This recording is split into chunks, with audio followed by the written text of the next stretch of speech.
বন্ধুরা নমস্কার। আমি আজকে কচুর গাঁঠি, কচু ছেড়ে ছোটো ছোটো কচু, ওই কচুর গাঁঠি দিয়ে আমি ইলিশ মাছের মাথা দিয়ে রান্না করব।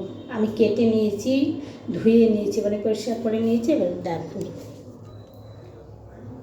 দেখাচ্ছি। আমি আগে গ্যাসটা ধরিয়ে দিয়ে কড়াই বসিয়ে দিয়ে আমি তোমাদেরকে দেখাচ্ছি। গ্যাস ধরিয়ে দিয়েছি, এবারে কড়াই বসিয়ে দিলাম। তারপরে যে কচুটা বললাম, এই যে কচুটা কেটে ধুয়ে পরিষ্কার করে রেখেছি। এবার ইলিশ মাছের মাথাটা, এই দেখো ইলিশ মাছের মাথাটা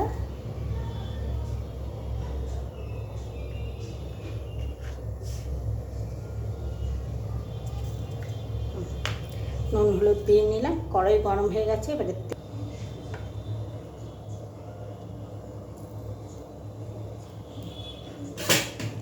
তেল দিয়ে নিলাম।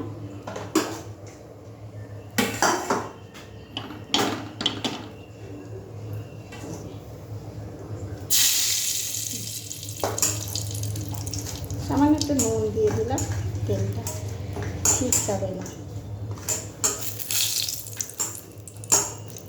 দেখো মাথাটা আমি ভেজে নিচ্ছি।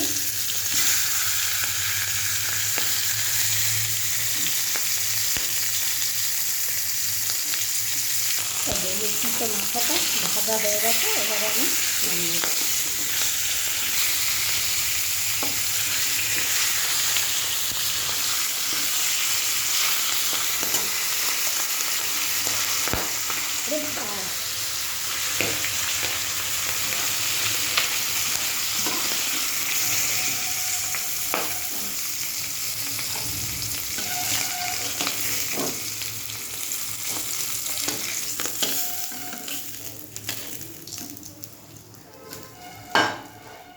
এবারে এতে কিন্তু আর কিচ্ছু করবে না, সাদা জিরে ফোড়ন দিলাম।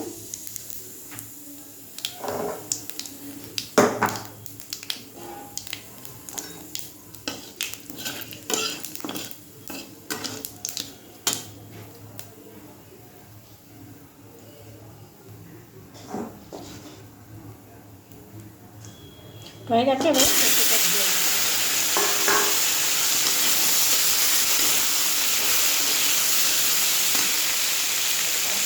মাছের মাথাটা এই যে দেখো ভেজে তুলে নিয়েছি। দিক থেকে দেখাচ্ছি, দেখি এটা কষানো হচ্ছে।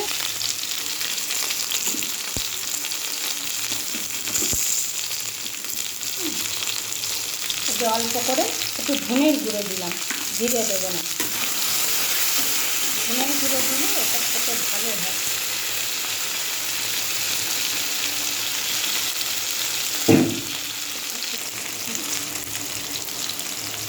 ধনের গুঁড়ো দিলাম, নুন বেশি না হয়ে যাবে। কাঁচা লঙ্কা 3টে ছেড়ে রেখেছিলাম।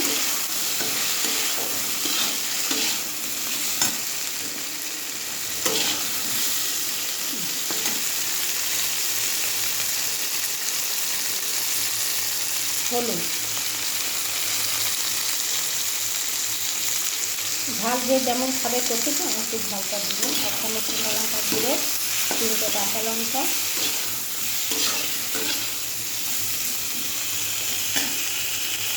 এবারে জল দিয়ে দেবো।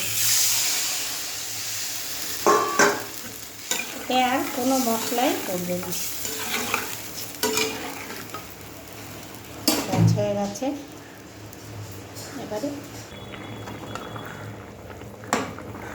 কচুটা আর একটু সেদ্ধ হবে।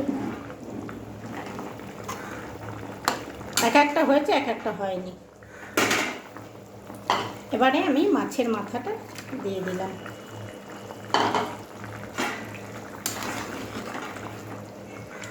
এই যে এক একটা হয়েছে, এবার এক একটা হয়নি, আর একটু হোক।